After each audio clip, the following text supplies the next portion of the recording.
Je m'appelle Tony Carter et si vous me demandez ma vie, je vous dirai qu'elle ressemble à une longue route poussiéreuse rouge dans ma ville natale du Texas. Directe, rude, mais toujours avec des arrêts chaleureux qui m'empêchent de me perdre. J'ai 32 ans maintenant, un vétéran qui a été démobilisé après 8 ans à rouler dans des terres lointaines où chaque jour était une bataille avec moi-même. De nos jours, je dirige une petite entreprise de services de sécurité à la périphérie de Dallas, spécialisée dans la protection des entreprises locales contre les ennuis indésirables. Ma vie est simple. Me lever tôt, faire de l'exercice, travailler dur et ne jamais me vanter. Je n'ai pas besoin de voiture de luxe ou de manoir. Un vieux pick-up et un petit appartement me suffisent. Mais derrière cet extérieur simple, je porte des leçons précieuses de mes grands-parents paternels, ceux qui ont sauvé mon enfance de la froideur de ma propre famille de chair et de sang. Laissez-moi vous raconter depuis le début, car tout commence là. Je suis né et j'ai grandi dans une petite ville près de la frontière texane où le ciel est si vaste qu'il vous donne l'impression d'être juste un grain de sable. Mon père, Johnny Carter, était un homme d'affaires prospère, du moins sur le papier. Il dirigeait une société immobilière, toujours occupé par de gros contrats, de longs voyages d'affaires et des cocktails où il se vantait de son empire. Ma mère, Diane, était une architecte d'intérieur renommée avec des clients issus de la haute société. Ils se sont rencontrés à l'université, se sont mariés jeunes et se sont rapidement plongés dans le tourbillon de l'argent et de la célébrité. Mon frère Jason, il a 3 ans de plus que moi, et je suis né dans le cadre de l'image de la famille parfaite. Mais en réalité, nous n'étions que des décorations oubliées. Je me souviens clairement de ces soirées solitaires dans la grande maison que mes parents avaient achetée avec des prêts bancaires. Jason et moi nous asseyions devant la télévision, attendant que maman et papa rentrent de réunions tardives. Papa rentrait souvent en sentant l'alcool, marmonnant à propos d'une certaine opportunité en or, puis se réfugiant dans son bureau. Maman serait épuisée, les yeux rouges par le surmenage, mais elle essaierait toujours de sourire et de nous dire « Maman construit un avenir pour vous les enfants ». Construire un avenir, me suis-je dit. Mais cet avenir n'incluait pas de nous serrer dans ses bras pour nous endormir ou de nous écouter parler de notre journée d'école. Ils nous ont négligés non pas à cause de la pauvreté, mais à cause de l'ambition. Jason, mon frère, a suivi leur exemple très tôt. Il aimait les choses tape à accent grave-l'œil, les nouveaux vélos, les vêtements de créateurs, et essayait toujours de plaire à maman et papa en affichant ses réussites académiques. Quant à moi, j'étais plus calme, préférant m'asseoir seul à lire des livres ou à courir dans les champs. Mais au fond, je désirais la chaleur familiale, quelque chose que maman et papa ne pourraient jamais fournir. Heureusement, j'ai reçu cette affection de mes grands-parents paternels. Ils étaient comme une brise fraîche dans un désert torride. Papy Walter Carter et mamie Margaret ont été ceux qui ont tout changé. Ils vivaient dans un grand ranch non loin de notre maison où ils avaient construit un empire massif de transport et de logistique. Blue East Star Logistics, le nom résonne désormais dans tout le sud des États-Unis avec des centaines de camions transportant des marchandises à travers les États et des entrepôts modernes. Mais mes grands-parents n'étaient pas du genre à se vanter. Papy, un homme grand aux cheveux blancs et aux yeux vifs, portait toujours une vieille chemise et un jean délavé. Mamie était douce avec un sourire chaleureux et des tartes faites maison. Ils ont cofondé l'entreprise dans les années 1960, commençant avec un vieux camion et un rêve d'indépendance. Ils m'ont appris que le succès n'est pas l'argent à la banque, mais l'intégrité et l'effort sans relâche. La première fois que je me suis vraiment lié d'amitié avec mes grands-parents, c'était quand j'avais 8 ans. C'était un après-midi d'été étouffant et maman et papa se disputaient bruyamment à propos d'argent. Papa voulait investir dans un projet risqué. Maman était inquiète des dettes. Ils se criaient dessus, oubliant que Jason et moi étions assis dans le salon. Jason a éclaté en sanglots et je suis sorti de la maison, pédalant mon vélo droit vers le ranch de mes grands-parents. Quand je suis arrivé, en sueur et les larmes aux yeux, papy réparait un vieux tracteur. Il m'a regardé, n'a rien dit, m'a juste tendu une clé et a dit « Aide-moi, petit-fils. Le travail manuel te clarifiera les idées. » Nous avons travaillé jusqu'à la tombée de la nuit, et quand mamie nous a appelés pour le dîner, j'ai eu l'impression d'être embrassé par une vraie famille. Mamie a fait un barbecue texan traditionnel avec du pain de maïs et une salade fraîche. Ils n'ont pas posé de questions sur la dispute à la maison. Au lieu de cela, papy a raconté des histoires de leur début. Mamie et moi sommes partis de rien, Tony. Personne ne nous a aidés, juste nos mains et notre foi. Ne compte jamais sur les autres, mon fils. À partir de ce moment-là, j'ai commencé à passer la plupart de mon temps libre au ranch. Maman et papa n'ont pas objecté. Peut-être qu'ils étaient contents de ne pas avoir à nous surveiller. Jason venait parfois, mais il a rapidement abandonné parce qu'il trouvait cela trop ennuyeux. Mais j'étais accro. Papy m'a appris à conduire de petits camions, à réparer des machines et à gérer des entrepôts. Les affaires ne consistent pas à tricher, mon fils, disait-il souvent, sa voix chaleureuse mais ferme. Il s'agit de bâtir la confiance. Une promesse est une promesse. Mamie m'a appris à être une personne, à cuisiner, à cultiver le jardin, et à écouter les autres. Elle m'a parlé de leurs difficultés dans leur jeunesse quand ils devaient emprunter de l'argent pour acheter leur premier camion et comment ils l'ont remboursé à temps, même si cela signifiait avoir faim.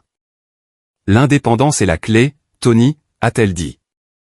Ne laisse pas l'argent te contrôler. Contrôle l'argent. Ces leçons m'ont imprégné comme une pluie battante dans le sol. Quand j'étais au lycée, maman et papa ont commencé à avoir des problèmes financiers. La société de papa a fait de mauvais investissements et ils ont dû emprunter à mes grands-parents. J'ai entendu des conversations tendues. Papa suppliant papy de lui prêter de l'argent, promettant un remboursement rapide, mais le retardant ensuite. Maman pleurant auprès de mamie, se plaignant des pressions de la vie. Mes grands-parents ont aidé, mais pas sans condition. Ils exigeaient la transparence financière. Et papy a dit un jour sans détour, « Johnny, tu dois apprendre à vivre de manière responsable. L'argent n'est pas tout. » Papa s'est mis en colère, traitant papy d'avare et de démodé. Et à partir de ce moment-là, leur relation s'est détériorée.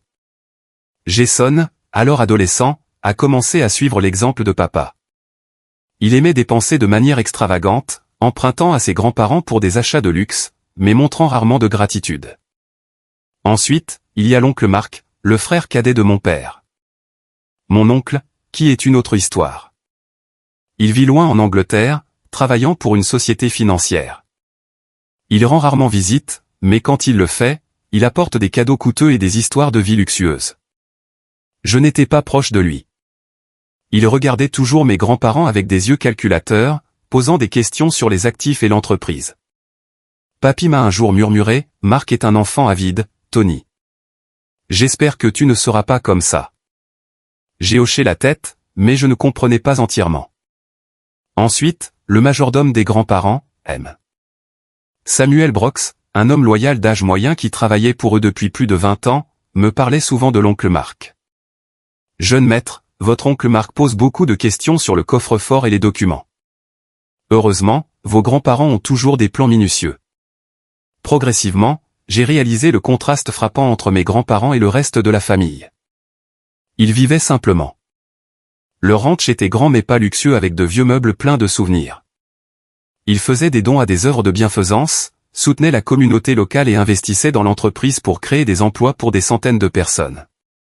Pendant ce temps, mes parents recherchaient toujours le prestige, de plus grandes maisons, des voitures plus neuves, mais les dettes s'accumulaient. Jason est devenu une version plus jeune de papa. Voyant, pensant rarement aux autres. Grâce à mes grands-parents, j'ai choisi une autre voie. Après le lycée, je me suis engagé dans l'armée, apprenant la discipline et les principes. Ces années dans l'armée m'ont fait terriblement leur manquer. Je leur écrivais des lettres chaque semaine pour partager des nouvelles de ma vie, et ils répondaient toujours avec des conseils sincères. Quand j'ai été démobilisé et que j'ai lancé mon entreprise de sécurité, papy a été le premier à me soutenir. Il a embauché mon entreprise pour protéger les entrepôts de Blue East Star Logistics, même si j'ai insisté pour ne pas facturer. C'est une affaire, Tony, a-t-il ri. Je te fais confiance, tu vas bien t'en sortir. Mamie m'a envoyé des cookies et des vœux de succès. Ils sont devenus mes piliers spirituels, surtout quand maman et papa ont commencé à me faire pression.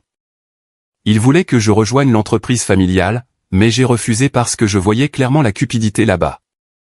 La société de mon père, une entreprise immobilière en déclin, avait toujours besoin de sang neuf, comme le disait papa. Il m'appelait chaque semaine, sa voix mêlant douceur et coercition. « Tony, tu es le plus jeune fils. Tu dois penser à la famille. Jason m'aide déjà. C'est à ton tour. » Mais je savais mieux que quiconque. Jason, mon frère, avait rejoint l'année dernière, et depuis, il avait complètement changé.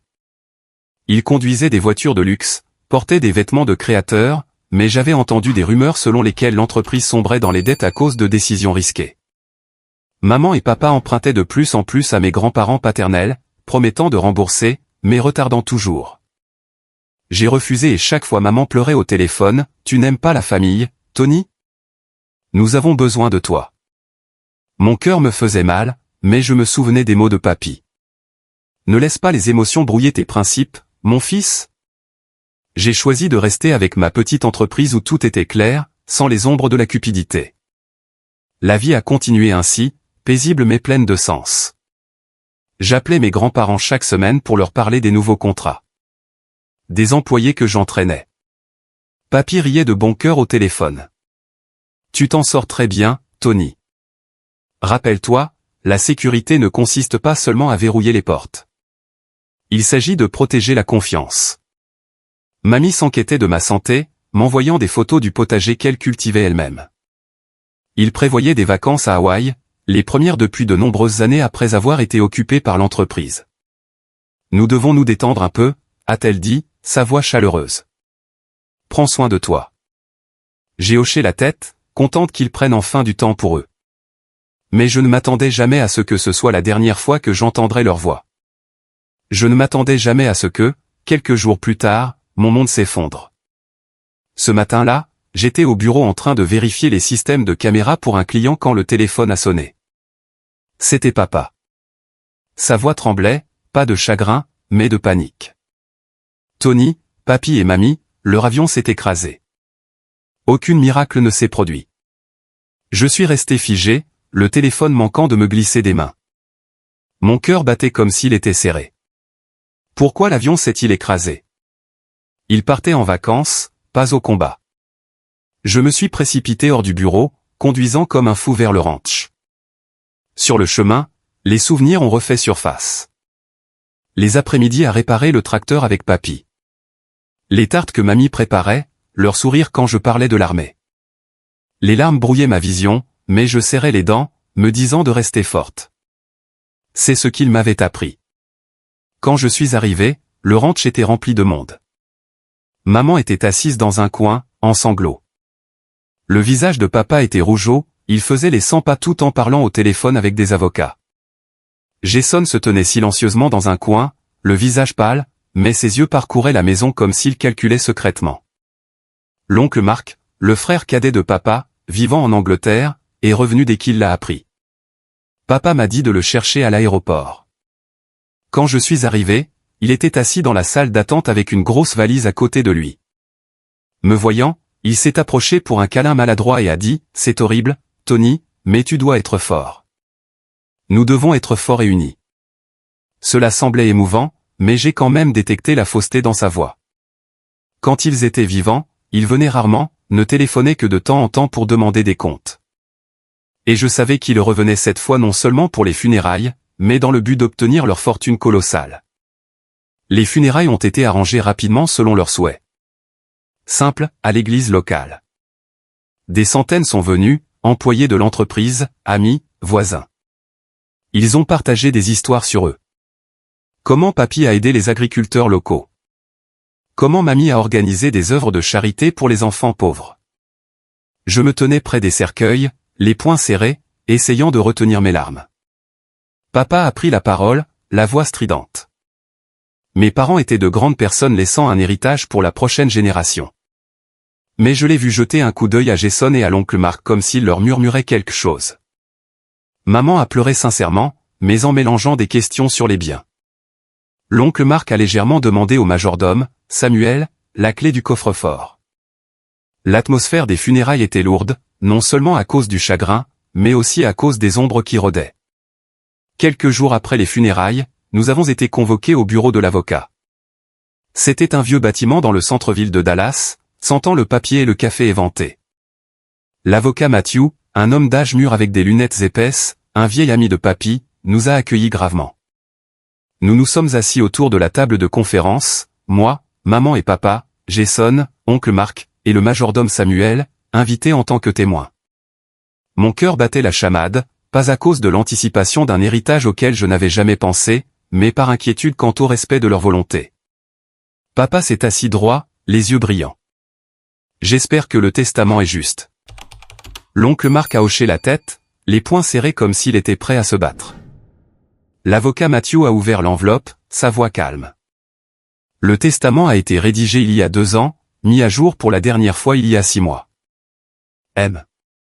Walter et Madame Margaret Carter lèguent l'intégralité de leur succession, y compris les liquidités, les biens immobiliers, les actions de Blue East Star Logistics, estimées à plus de 40 millions de dollars américains, à leur petit-fils, Anthony Carter. Un silence de mort a enveloppé la pièce. J'étais stupéfaite, mes oreilles bourdonnaient.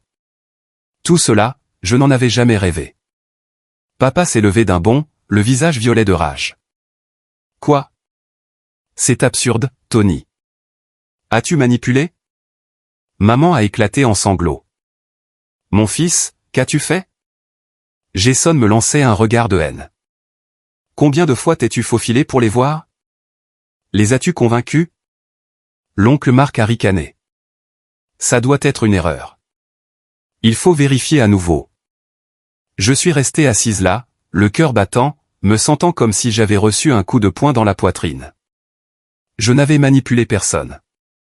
Je les aimais sincèrement, pas pour l'argent. L'avocat Matthew a levé la main. S'il vous plaît, calmez-vous. M. Walter a laissé une explication vidéo. Il a allumé le projecteur et le visage de Papy est apparu à l'écran avec Mamie à ses côtés. La voix de Papy résonna, chaleureuse mais ferme. Si vous regardez ceci, cela signifie que nous sommes partis. Nous vous aimons tous, mais ce testament est notre décision finale. Tony est le seul qui vit selon les valeurs que nous avons enseignées. Indépendance, intégrité, pas de cupidité. Il a pris soin de nous sincèrement sans exploiter. Johnny, Diane, Jason, Mark. Vous avez emprunté plusieurs fois, promis, mais pas tenu parole. Nous avons clairement vu la cupidité. Alors Margaret et moi avons décidé de laisser Tony protéger cet héritage. Mamie a ajouté, les yeux brillants. Nous faisons confiance à Tony. S'il vous plaît, respectez cette décision. La pièce a explosé. Papa a crié. Le vieil homme est devenu fou. Nous allons porter plainte. Maman a pleuré. Tony, tu dois partager. Nous sommes une famille. Jason s'est jeté sur moi. Signe le transfert. Nous gérons ensemble. Je promets de te donner une juste part. L'oncle Marc est intervenu. Oui, Tony. Ne sois pas égoïste. Nous allons diviser équitablement. Je me suis levé, la voix tremblante mais résolue. Non, je respecterai leur volonté. Ce n'est pas mon argent. C'est leur héritage. Dès que les mots sont sortis de ma bouche, tout le monde dans la famille m'a regardé comme un ennemi. Papa a pointé du doigt, tu le regretteras. Je vais porter plainte. Je montrerai à tout le monde des affaires votre visage faux et cupide. Tout le monde saura que vous êtes le voleur de l'héritage. Jason a hoché la tête. Oui, je posterai sur Facebook, Twitter. Tout le monde verra que vous êtes un bâtard ingrat. L'oncle Marc a souri froidement. Tu devrais réfléchir attentivement, Tony. Sinon, ta réputation s'effondrera. Je suis sorti du bureau, la tête me tournant à cause du choc. Le majordome Samuel marchait à mes côtés. Monsieur Tony, il vous avait préparé cela. Restez fort. Sur le chemin du retour, mon téléphone n'arrêtait pas de vibrer, des messages de menaces de la famille. Jason a envoyé, tu es mort pour moi. Papa a texté, réfléchis fils. Sinon, ne me blâme pas d'être impitoyable. Mais je n'ai pas faibli. J'ai conduit jusqu'au ranch, maintenant le mien, et je me suis agenouillé devant leur tombe dans le jardin arrière. Je protégerai tout, ai-je murmuré, les larmes coulant. Cette nuit-là, je n'ai pas dormi, pensant à ce qui allait arriver. Ma famille, ma propre chair et mon sang, étaient devenus des ennemis. Leur mort n'était pas seulement une perte. C'était l'allumage d'une tempête. La bataille venait de commencer et je n'étais pas sûr de pouvoir gagner. Environ 10 jours après les funérailles de mes grands-parents paternels, j'ai décidé de m'installer définitivement à leur ranch, désormais sous ma propriété. J'ai fait mes bagages avec quelques essentiels, des vêtements, un ordinateur portable et un vieux pistolet de mon époque militaire, juste au cas où. Sur le chemin, mon téléphone a vibré sans interruption. Des messages de Jason. Tu crois que tu as gagné? Je vais détruire ta vie. De papa. Réfléchis, Tony. Nous sommes du sang. Maman a appelé, sa voix étranglée. Fils, ne fais pas ça. Je n'en peux plus. J'ai éteint mon téléphone, me concentrant sur la route poussiéreuse rouge familière. Mon cœur battait la chamade, non pas par peur, mais par colère mêlée de tristesse. Comment pouvait-il transformer la douleur de la perte en une bataille pour l'argent comme ça? Quand je me suis garé devant le portail, le majordome Samuel Brox attendait sur le porche. Il avait plus de 60 ans, grand et mince, avec des cheveux argentés et des yeux gentils, maintenant fatigué, comme s'il portait un fardeau invisible comme le mien. Samuel était le majordome de mes grands-parents depuis que j'étais enfant, témoin de tout, des repas de famille chaleureux aux disputes tendues. Monsieur Tony, a-t-il appelé, sa voix profonde. Je savais que vous emménageriez ici un jour ou l'autre. Je l'ai serré dans mes bras, me sentant comme si j'embrassais un fragment de mémoire. Samuel, est-ce que tu sais quelque chose sur le testament? Je ressens une pression immense concernant l'héritage que mes grands-parents m'ont laissé. Monsieur Samuel a hoché la tête et m'a conduit à l'intérieur. L'odeur de pain et de pâtisserie flottait encore, me faisant étouffer. Nous nous sommes assis dans la cuisine où mamie avait l'habitude de préparer le thé, et Samuel a commencé à raconter. Sa voix était lente mais lourde, comme s'il dévoilait un secret longtemps caché. Vos grands-parents ont commencé à préparer ce plan il y a de nombreuses années, Monsieur Tony, a dit Samuel, en me versant une tasse de café fumante. Ils connaissaient bien le caractère de leurs enfants. Monsieur Walter me disait souvent que Johnny et Mark étaient nés avec un gène de la cupidité. Ils s'entre-déchiraient pour l'argent. Madame Margaret était plus triste. Elle a dit qu'ils devaient te protéger car tu étais leur seul espoir. J'écoutais, mon cœur battant la chamade. Il s'est avéré que mes grands-parents n'étaient pas seulement riches en argent, mais sages quant aux gens. Ils avaient anticipé les disputes après leur mort, les procès, les menaces, même la violence. Samuel a raconté qu'il y a environ 5 ans, lorsque papy a découvert que papa empruntait secrètement des fonds de l'entreprise pour des investissements personnels, il a décidé d'agir. Il ne voulait pas que l'héritage tombe entre les mains de ceux qui savaient seulement dépenser, a continué Samuel. Ils ont vu Jason suivre les traces de son père. L'oncle Mark envoyant des emails de loin pour demander des actions avec des promesses de partage. Et toi, tu étais le seul à venir nous voir sans rien demander. J'ai ressenti une vague d'émotion monter. Les souvenirs ont refait surface. Les après-midi où papy m'apprenait à conduire des camions. Mamie racontant les histoires de leurs débuts difficiles. Ils n'étaient pas facilement dupés. Ils observaient tout. Samuel m'a conduit au bureau de papy, une pièce sombre aux étagères poussiéreuses et un grand coffre-fort. Il l'a déverrouillé et a sorti une épaisse boîte de documents. C'est leur plan, a-t-il dit, sa voix tremblante. En commençant par le testament. J'ai feuilleté, mon cœur semblant s'arrêter. Le testament avait été mis à jour il y a 2 ans, le principal bénéficiaire étant passé des fils à moi seul, Anthony Carter. Mais ce n'était pas tout. 6 juin se trouvait une série de documents médicaux, des résultats d'évaluation cognitive de 3 médecins indépendants, confirmant tous que mes grands-parents étaient pleinement sains d'esprit.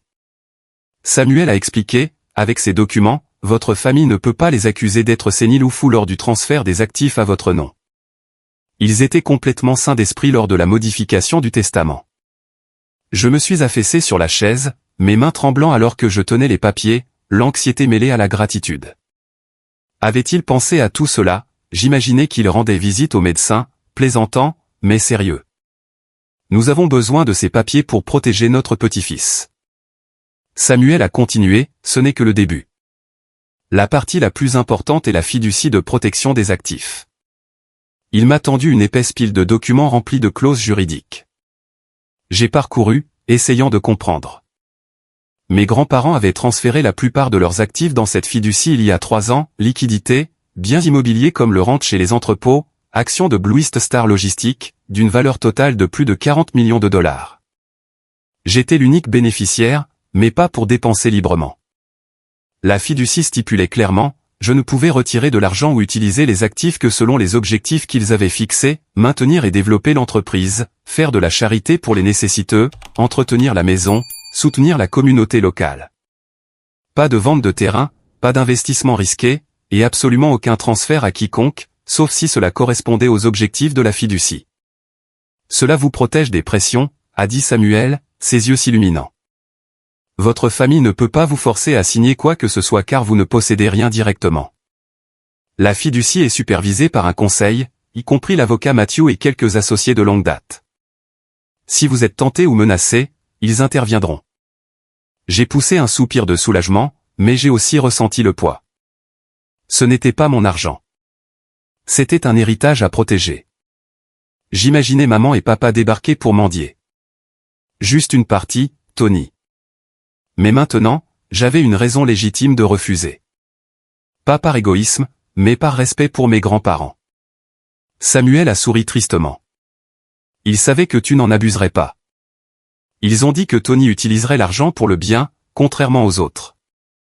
Puis Samuel a ouvert un autre tiroir, en sortant une clé USB dans un journal intime. C'est la preuve, a-t-il murmuré comme s'il avait peur des espions. Le journal de papy détaillait les comportements cupides de la famille. Date où papa a emprunté $100 000 pour des investissements, mais a en fait acheté une voiture de luxe. Des emails de l'oncle Marc demandant des actions avec des promesses de partage.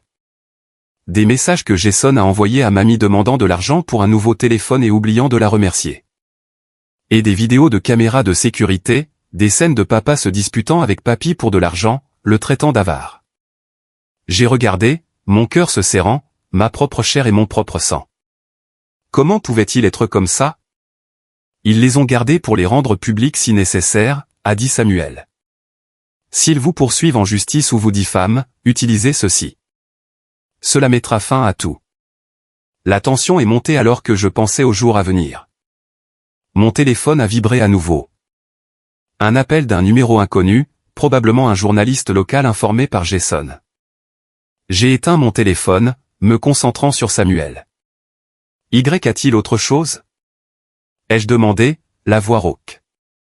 Il a hoché la tête. Le contrat de protection juridique. Il m'a tendu une copie de l'accord avec l'avocat Matthew, celui qui a lu le testament. Mes grands-parents avaient engagé Matthew il y a 4 ans, lui confiant tous les documents, le testament, les rapports médicaux, les preuves. Le contrat stipulait qu'après leur mort, Matthew gérerait tous les litiges en me représentant sans mon implication directe. C'est un vieil ami de Monsieur Walter, a raconté Samuel. Ils jouaient au golf ensemble. Matthew a promis de te protéger jusqu'au bout. J'ai appelé Matthew tout de suite. Sa voix au téléphone était ferme. Tony, ne t'inquiète pas. Nous avons des preuves inébranlables. Si la famille intente une action en justice, elle perdra de manière humiliante. Enfin, Samuel m'a conduit au garage où le système de sécurité était installé. C'est la dernière partie, a-t-il dit. Ils ont engagé votre propre entreprise de sécurité pour la protéger. J'ai été surprise. Des caméras partout, un coffre-fort électronique, des données stockées dans le cloud. Le contrat a été signé il y a 1 an, confiant à mon entreprise la gestion de tout, le coffre-fort de la maison, même les serveurs de l'entreprise. Quand ils sont décédés, le système vous a automatiquement transféré le contrôle, a expliqué Samuel. Personne ne peut entrer sans votre code. J'ai vérifié l'application sur mon téléphone. Tout était connecté. Mon cœur battait la chamade d'excitation. La famille pouvait se présenter à tout moment, mais maintenant j'avais une protection, du juridique au physique. Cette nuit-là, je me suis allongé sur le lit de papy, les pensées tourbillonnant sans fin. Leur plan était parfait au point d'être effrayant, comme un champ de bataille préétabli. Mais pourquoi devaient-ils faire cela? Par amour pour moi ou par déception envers leurs enfants? Les larmes sont retombées. Le lendemain matin, la tension a escaladé quand Jason a texté « Je sais que tu es au ranch. Je te retrouverai bientôt. » J'ai tout de suite appelé mon équipe de sécurité. Mike, renforce les gardes à la porte principale et sur les routes secondaires. Ma famille pourrait se présenter à tout moment. Mike, un ancien camarade de l'armée, a répondu brièvement. Bien reçu, chef. Nous sommes prêts. Mon cœur battait plus vite, non pas par peur, mais par excitation mêlée de détermination. J'avais survécu à des batailles dans des déserts lointains où chaque seconde était une question de vie ou de mort. Maintenant, cette bataille se déroulait chez moi, avec ma propre chair et mon propre sang. Samuel est entré avec un plateau de petit déjeuner, du pain grillé et du café noir, comme mamie avait l'habitude de le faire. Monsieur Tony, mangez avant que ça refroidisse. La journée sera longue. Il s'est assis, ses yeux inquiets. Nous avons parlé de ce qui allait arriver. Samuel a partagé davantage sur mes grands-parents. Il disait souvent, si un différend survient, affrontez-le de front. Ne l'évitez pas, car l'évitement ne fait que laisser les méchants agir en toute impunité. J'ai hoché la tête, me souvenant des mots de papy. Mon fils, la vérité est l'arme la plus puissante. J'ai décidé de ne plus attendre.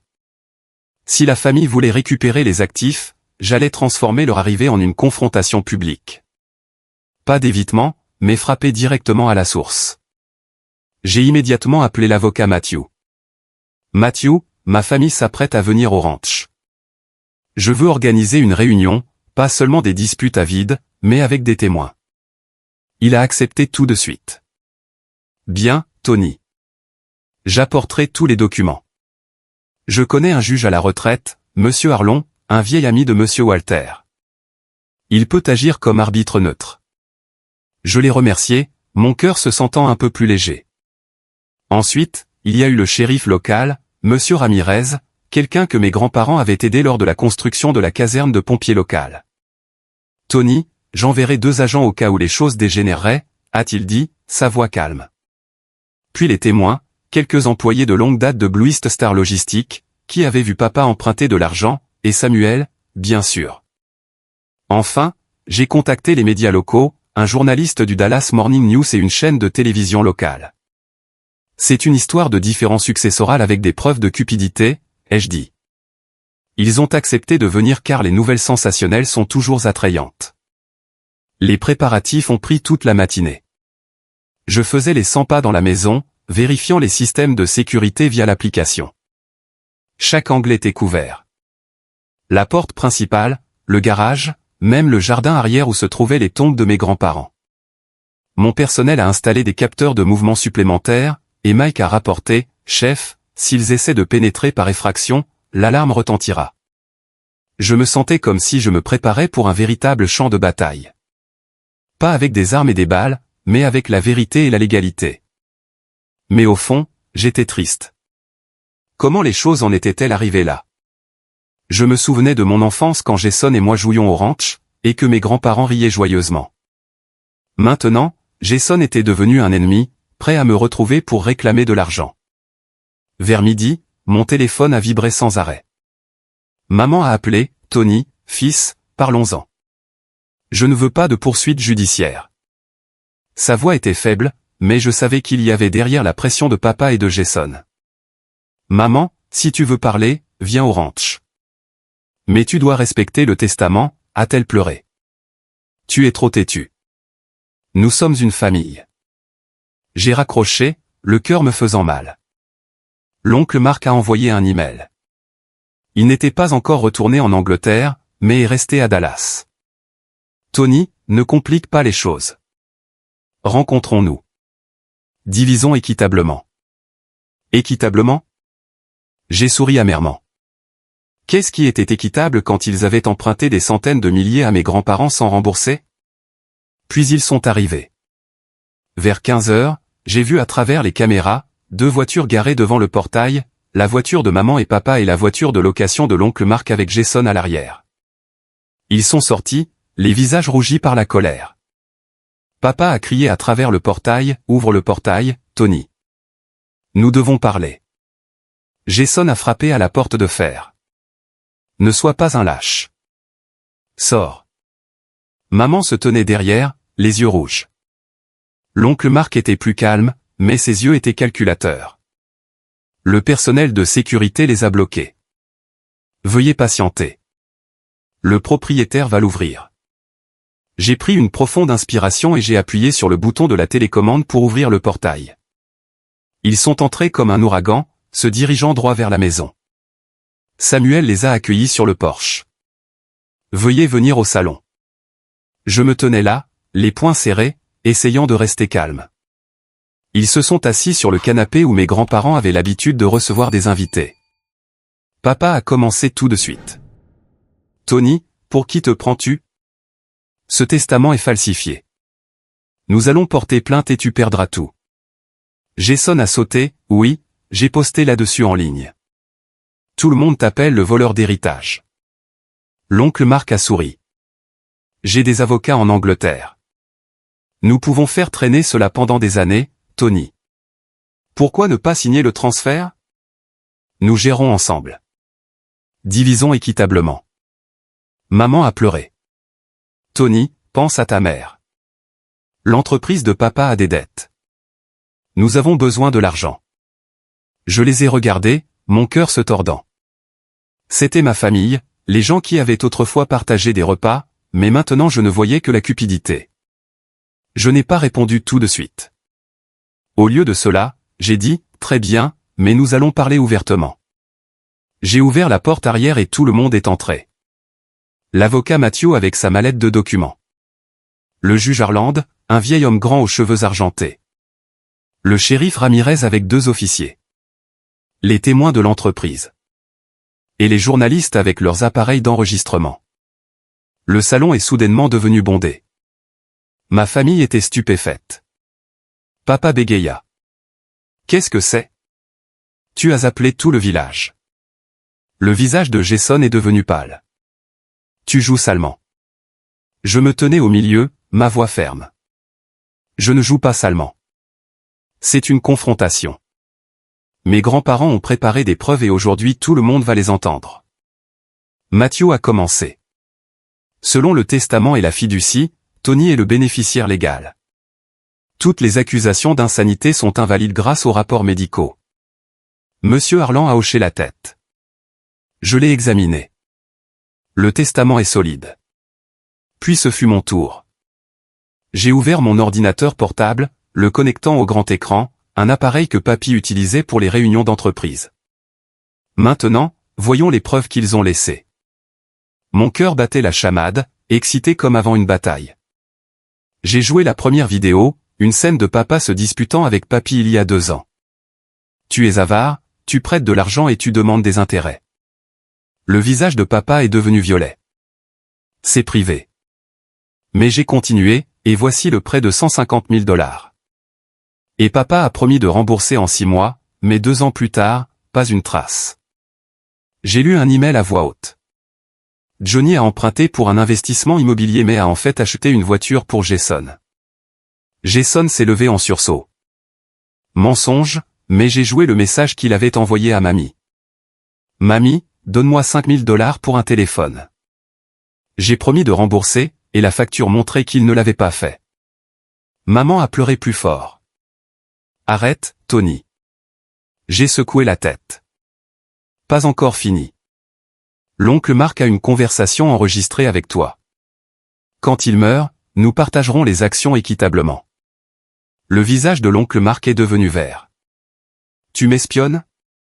J'ai répondu, pas moi. Ils l'ont gardé pour se protéger. Et voici les images de la caméra de sécurité. Toi en train de fouiller dans le tiroir de papy l'année dernière. La pièce est tombée dans un silence de mort. Les journalistes écrivaient frénétiquement. Le shérif avait l'air sévère. J'ai continué à lire à voix haute chaque élément. Prêts impayés totalisant plus de 500 000 $, comportements frauduleux comme le détournement de fonds de l'entreprise familiale, insultes envers mes grands-parents, dépassés, avares. Samuel a témoigné, j'ai tout vu. Ils avaient le cœur brisé. Les employés de l'entreprise ont raconté, Monsieur Johnny a emprunté sur le fonds des employés, promis de rembourser, mais nous ne l'avons pas vu. Le juge Harland a interrompu. Ce sont des preuves claires de cupidité. Si cela va au tribunal, vous serez dans une position très désavantageuse. Ma famille était assise là, les visages pâles. Papa a murmuré, tu le regretteras. Jason a dit à voix haute, tu crois que tu as gagné? Ne rêve pas. Je les ai regardés droit dans les yeux. Si vous continuez à causer des problèmes, je rendrai tout public. presse, médias sociaux, tribunal. Tout le monde connaîtra la vérité. L'atmosphère dans le salon était lourde, comme une tempête sur le point d'éclater. Je pouvais sentir les tremblements dans mes mains alors que je tenais la télécommande de l'écran, mais je ne me suis pas arrêté. C'était le moment de tout arrêter, pas par la violence, mais par la vérité et des limites claires. Le journaliste du Dallas Morning News écrivait frénétiquement, leurs appareils d'enregistrement cliquetaient comme un compte à rebours. Le shérif Ramirez se tenait dans un coin, ses yeux balayant tout le monde, prêt à intervenir si quelqu'un perdait son sang-froid. Ma mère était recroquevillée sur la chaise, les larmes coulant sur son visage, murmurant, « Tony, pourquoi nous fais-tu ça ?» L'oncle Marc a gardé son calme fin, jetant un coup d'œil à sa montre comme s'il calculait son heure de vol pour retourner en Angleterre. Mais je savais que derrière cette façade se cachait la panique. Leur plan de division s'effondrait. J'ai pris une profonde inspiration, essayant de garder ma voix ferme, même si mon cœur battait comme un tambour de guerre. Je ne voulais pas que les choses en arrivent là, ai-je dit, regardant droit dans les yeux de chacun d'eux. Mes grands-parents m'ont appris que la famille est importante, mais la famille doit être basée sur la confiance et le respect. Vous avez brisé cela il y a longtemps, mais je vous donne encore une dernière chance. Matthew, mon avocat, a hoché la tête et m'a tendu une pile de papier, un document que j'avais rédigé avec lui la nuit dernière après avoir examiné toutes les preuves. C'étaient les conditions d'accès à l'héritage, un accord simple mais inébranlable imprimé en noir sur blanc avec ma signature en bas. J'ai lu à voix haute, ma voix résonnant dans la pièce. Condition numéro 1, respecter le testament de Monsieur Walter et Madame Margaret Carter sans contestation du testament ou du fonds fiduciaire. Condition numéro 2, cesser toutes les menaces, diffamations, poursuites judiciaires sans fondement ou diffusion de rumeurs sur les médias sociaux et dans le monde des affaires. Condition numéro 3, restituer tous les objets emportés de la maison de mes grands-parents après leur décès. J'ai fait une pause, laissant les mots faire leur effet. Samuel a ajouté, sa voix tremblant mais résolue. J'ai répertorié les détails, Monsieur Tony. Les objets de valeur emportés de la maison comprennent le collier de perles de Mamie Margaret offert par un partenaire commercial à New York, un mémento de 30 ans de collaboration. Elle le chérissait car il symbolisait la confiance. Ensuite, la peinture antique d'un artiste local que Papy Walter avait acheté dans les années 70 et qui était accrochée dans le salon comme un rappel de leurs racines texanes. D'autres antiquités, un vase en porcelaine chinoise de collègues asiatiques, et la montre en or de Papy qu'il portait toute sa vie, gravée du nom de Mamie. Tout cela avait été filmé par des caméras, pas un vol ordinaire, mais un emprunt sans retour. La pièce est tombée dans un silence de mort. Le visage de Jason est devenu rouge, détournant maladroitement le regard. Papa a serré les dents. Ce n'était que des souvenirs. Mais je savais mieux. Ces objets valaient des centaines de milliers de dollars et il les avait pris comme s'ils leur appartenaient. J'ai continué à lire. Toute personne qui signe ce document sera considérée pour un soutien de l'héritage, pas des distributions de fonds arbitraires, mais selon les objectifs fixés par mes grands-parents, la charité, le soutien à la communauté locale, ou l'expansion des entreprises avec des plans clairs et transparents. Je vais l'examiner sous la supervision du fonds fiduciaire. Matthew a ajouté, ceci est légal et bénéfique pour tout le monde si vous coopérez. Je les ai regardés, espérant une étincelle.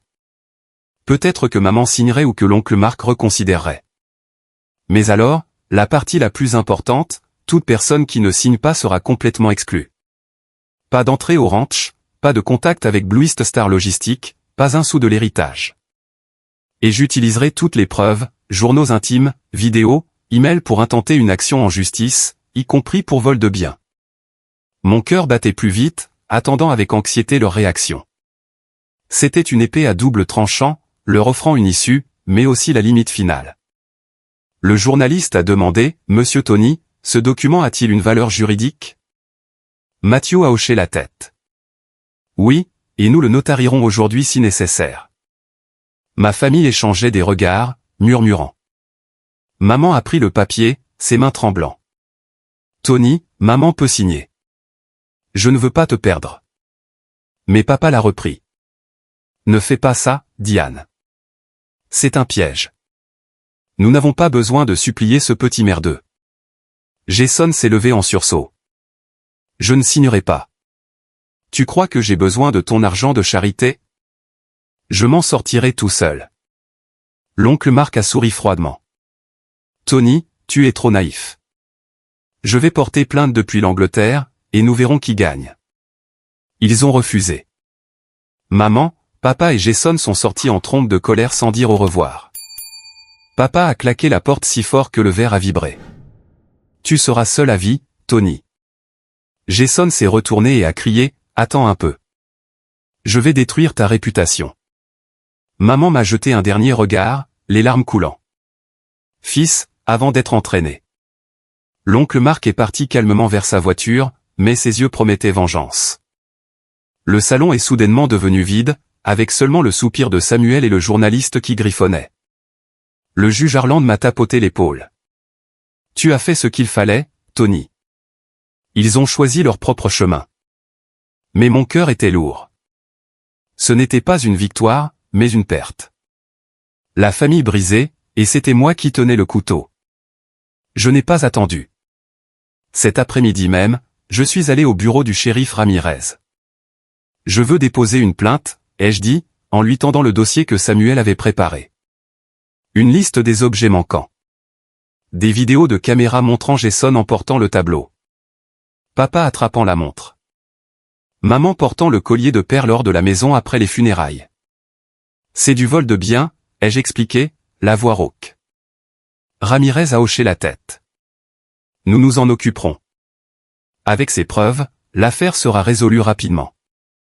Mathieu est arrivé, ajoutant, et nous demanderons des compensations et des excuses publiques. Sur le chemin du retour, mon téléphone a vibré. Un message de Jason. Tu portes vraiment plainte? Je te déteste. J'ai éteint mon téléphone, les larmes coulant, l'anxiété mêlée de peur. Vont-ils riposter? Mais je me suis souvenu des mots de papy. Mon fils, les principes sont tout. Dans les jours qui ont suivi, la tension a monté. La presse a rapporté, la famille Carter en difficulté. Tony poursuit ses proches pour l'héritage volé. Les amis appelaient pour me soutenir, mais il y avait aussi de mauvaises rumeurs de Jason sur les médias sociaux. Il a posté, me traitant de cruel. J'ai répondu publiquement par l'intermédiaire de mon avocat. La vérité prévaudra. Maman a appelé, en pleurant. Tony, retire la plainte, mon fils. Mais j'ai refusé. Maman, signe le document et tout s'arrêtera. Elle a raccroché et depuis, le silence. L'oncle Marc a envoyé des menaces par email de poursuites judiciaires internationales, mais Mathieu a ri. Ils n'ont aucune base juridique. J'ai passé du temps au ranch à me promener dans le jardin, pensant à mes grands-parents. Les objets volés, pas seulement leur valeur monétaire, mais leurs souvenirs. Le collier de perles que mamie portait au mariage de son fils. Le tableau que papy avait acheté lors d'une foire locale. Samuel a raconté. Il les chérissait car ils étaient des cadeaux d'amis et de collègues, des symboles de confiance. J'ai pleuré mais suis resté déterminé. Le procès a commencé. Assignation au tribunal, preuves présentées. Maman, papa et Jason sont apparus, les hagards. Le juge a regardé les vidéos. C'est clairement un vol. Ils ont été forcés de restituer les objets et de payer les frais de justice. Jason a crié au tribunal, « Je ne te pardonnerai jamais ». Mais ils ont perdu. Après le procès, je me suis senti vide. La famille a cessé de me contacter. Mais j'avais Samuel, Mathieu et l'héritage de mes grands-parents. J'ai commencé à respecter les volontés de la fiducie, à soutenir la communauté. Mais tard le soir, je restais éveillé, me demandant, reviendront-ils un jour? La tension persistait encore. Mais j'étais plus forte.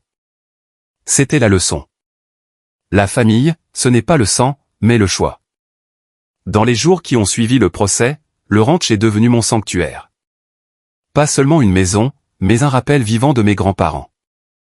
Je me promenais dans le jardin où mamie avait autrefois entretenu les roseraies et je me tenais devant leur tombe, murmurant, j'essaie, papy et mamie. Chaque pas sur cette terre semblait m'infuser de force, mais cela pesait aussi lourdement sur mon cœur.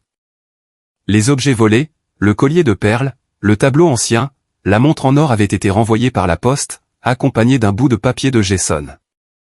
Je te déteste. J'ai regardé ces objets, les replaçant soigneusement sur l'étagère du salon où ils appartenaient. Pas pour leur valeur monétaire, mais parce que c'étaient des souvenirs, des symboles de la confiance de mes grands-parents envers leurs amis et collègues. Mais la joie était incomplète. Maman a envoyé une lettre manuscrite. Son écriture tremblante.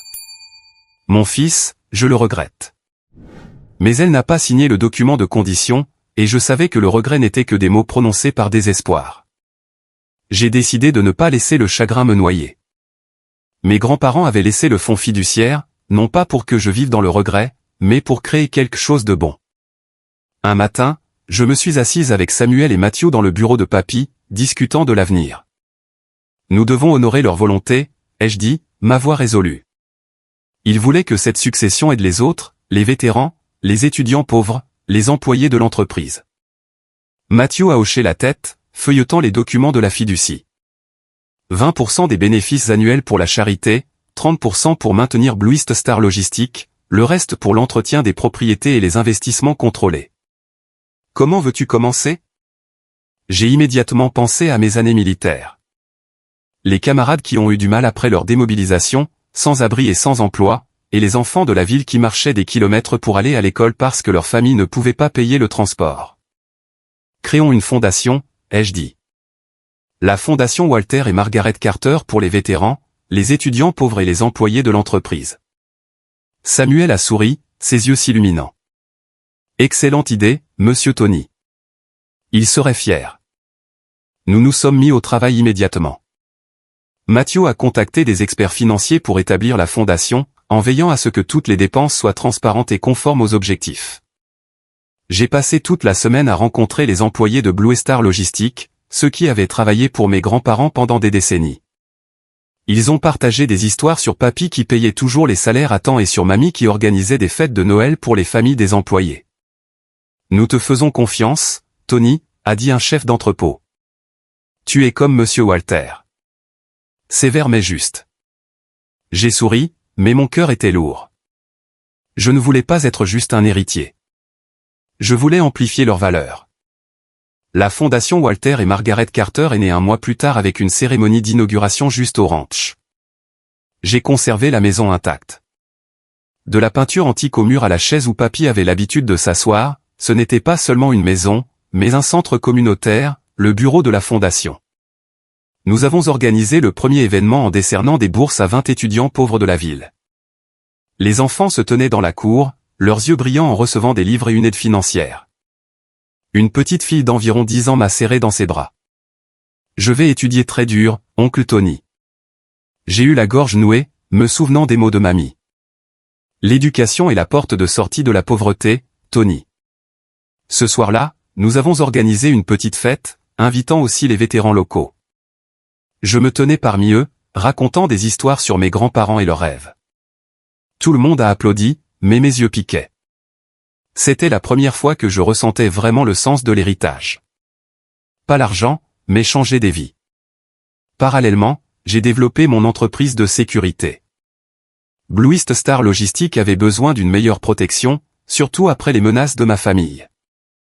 J'ai collaboré avec leur entreprise, en installant des systèmes de caméras modernes, en formant du nouveau personnel et en assurant des avantages aux anciens employés. Linda, une employée de longue date qui avait travaillé avec mamie, m'a tenu la main. Vous gardez cette entreprise en vie comme il le voulait. J'ai augmenté les salaires, ouvert un fonds de bien-être, et me suis engagé à ne pas licencier juste pour le profit. Mon entreprise de sécurité s'est développée rapidement, acceptant plus de contrats d'entreprise locale. Mais je rappelais toujours au personnel, nous protégeons la confiance, pas seulement les actifs. Au fil du temps, le ranch est devenu un centre dynamique. J'ai organisé des événements communautaires, des marchés de producteurs, des cours de compétences pour les vétérans, des soirées cinéma en plein air pour les enfants. Chaque fois que je voyais la foule rire et discuter, c'était comme si je pouvais voir mes grands-parents assis là, souriant. Samuel est devenu mon bras droit, m'aidant dans la gestion. Tu fais mieux qu'ils ne l'ont jamais espéré, a-t-il dit un soir alors que nous étions assis au coin du feu. J'ai secoué la tête. Je les suis juste, Samuel. Mais au fond de moi, je savais que je construisais l'héritage. Pas seulement en le protégeant, mais en l'étendant. Puis, comme je le craignais, la famille est revenue. Environ 6 mois après le procès, l'entreprise immobilière de papa s'est effondrée. J'ai appris par un ami. Papa avait emprunté à des usuriers pour la sauver, mais il avait échoué. Jason était poursuivi pour fraude financière. Il avait emprunté de l'argent à des partenaires sans rembourser. Maman a appelé en premier, sa voix faible. Tony, maman a besoin d'aide. L'entreprise de papa est en faillite. Nous n'avons plus rien. Je me suis assise dans le bureau, regardant la photo de mes grands-parents sur le bureau, mon cœur se serrant. Maman, j'ai défini les conditions. Respectez le testament. Rendez ce qui a été pris. Arrêtez les menaces. Elle a pleuré. Je n'ai plus la force de discuter. J'ai raccroché, mes mains tremblant. Jason a ensuite texté, Tony, j'ai eu tort. Donne-moi une chance. J'ai juste besoin de 10 000 $ pour rembourser mes dettes. Je n'ai pas répondu. L'oncle Mark m'a appelé d'Angleterre. Tony, je suis sur le point de faire faillite. Juste une petite somme de l'héritage et je n'intenterai plus de poursuite. J'ai souri amèrement. Ils pensaient toujours que j'étais facilement influençable. Je les ai tous refusés, citant les conditions. Si vous voulez du soutien, signez et faites ce qu'il faut, ai-je dit à maman lors du dernier appel. Elle s'est tue, puis a raccroché, mais ils n'ont pas arrêté. Une semaine plus tard, Jason a posté sur les médias sociaux, me traitant d'impitoyable, abandonnant sa famille et les temps difficiles. Certains tabloïds ont sauté dessus avec des titres vulgaires. Tony Carter, le millionnaire, refuse d'aider ses parents. Je l'ai lu et j'ai senti mon sang bouillir. Il ne s'était pas excusé, n'avait pas signé le document, voulait juste utiliser la pression publique pour me forcer. J'ai appelé Matthew et Samuel. Rien, faisons tout rendre public une dernière fois. Nous avons organisé une deuxième conférence de presse au ranch, invitant les principaux médias comme le Dallas Morning News et des chaînes d'information nationales. Devant des dizaines de journalistes, j'ai diffusé des vidéos. Papa criant au visage de papy, le traitant d'avare. Jason demandant de l'argent pour acheter une voiture et oubliant de rembourser. L'oncle Mark complotant pour diviser les actifs. J'ai lu à voix haute le journal intime de mes grands-parents. Johnny, Jason, Mark. Ils ne veulent que de l'argent, pas de famille. Samuel a témoigné, sa voix étranglée. Ils avaient le cœur brisé de voir la cupidité de leurs enfants. Cette fois, l'opinion publique s'est entièrement tournée vers moi. De nouveaux articles dans le Dallas Morning News. Tony Carter protège l'héritage avec honneur. Les médias sociaux se sont mobilisés. Jason a été lourdement critiqué et a dû verrouiller son compte. L'oncle Mark a cessé de répondre aux interviews. Maman a appelé une dernière fois, sa voix lasse. Tony, je suis désolé, mais je ne peux pas convaincre ton père. J'ai répondu, tu sais, j'ai essayé. Ce fut la dernière fois que nous avons parlé. Il n'avait plus de tour d'extorsion ou de diffamation. L'héritage était protégé, non seulement légalement, mais par la vérité. J'ai progressivement compris la leçon la plus profonde que mes grands-parents m'avaient laissée. La famille, ce ne sont pas toujours les liens du sang. Samuel, Matthew, les employés de l'entreprise, les étudiants boursiers, les vétérans qui retrouvent espoir. C'était ma famille, partageant des valeurs et un respect mutuel. Un soir, alors que j'organisais une fête en plein air pour la communauté, observant tout le monde rire sous les lumières, j'ai senti mes grands-parents là, souriant. Je me suis levé, levant mon verre. Merci à tous de maintenir l'héritage de Walter et Margaret Carter en vie. Les applaudissements ont retenti, et j'ai su que j'avais fait ce qu'il fallait. Le message de cette histoire n'est pas dans les 40 millions de dollars. Le véritable pouvoir, c'est de rester ferme sur les principes et l'honneur, quel qu'en soit le prix. J'ai perdu ma famille de sang, mais j'en ai trouvé une vraie. Ceux qui construisent un monde meilleur avec moi. Je me couche chaque soir, plus inquiet, mais avec gratitude. Mes grands-parents m'ont appris à me tenir droite, et je continuerai pour eux, pour moi-même, et pour ceux qui croient en moi.